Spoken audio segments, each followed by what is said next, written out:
Aujourd'hui, nous allons parler des différentes phases d'une relation amoureuse. On s'est trompé de chaîne ou quoi? Nous sommes entrepreneurs ensemble? Oui, bien sûr. La régie me dit qu'on ne s'est pas trompé. Parce que les relations d'associés traversent les mêmes problématiques qu'une relation amoureuse. Nous vous proposons de faire le parallèle entre ces deux types de relations.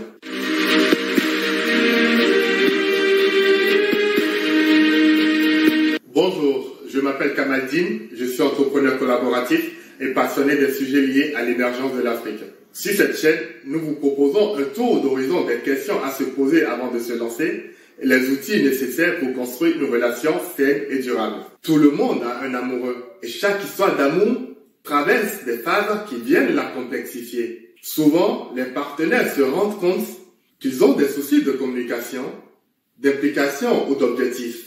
Parfois, l'un des partenaires peut se sentir plus impliqué dans la relation que l'autre ou qu'il ne partage pas les mêmes objectifs que son partenaire.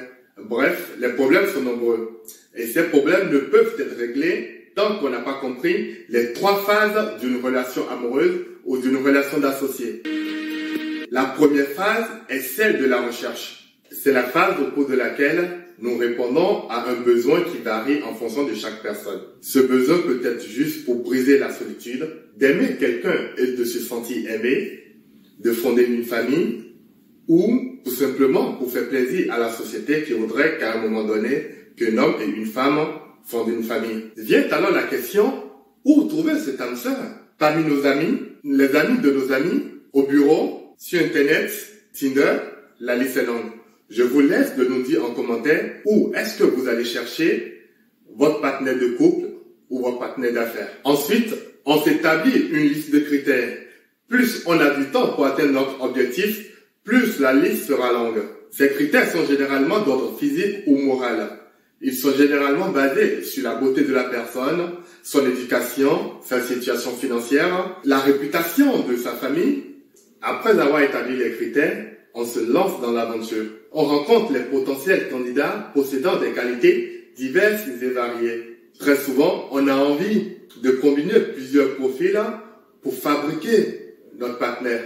Hélas, il faut choisir un partenaire avec ses qualités et ses défauts.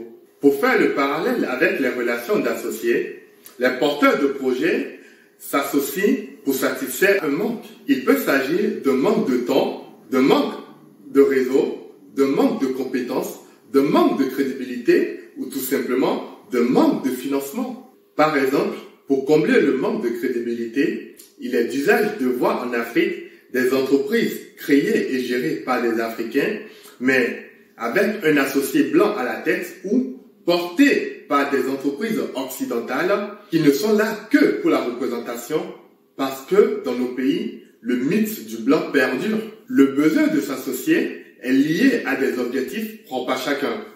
Le plus souvent, nous trouvons nos associés dans nos cercles d'amis, dans la famille ou dans nos relations professionnelles. Après avoir trouvé et choisi notre partenaire de vie ou notre associé, vient alors la deuxième phase qui est celle de la découverte que nous verrons la prochaine semaine.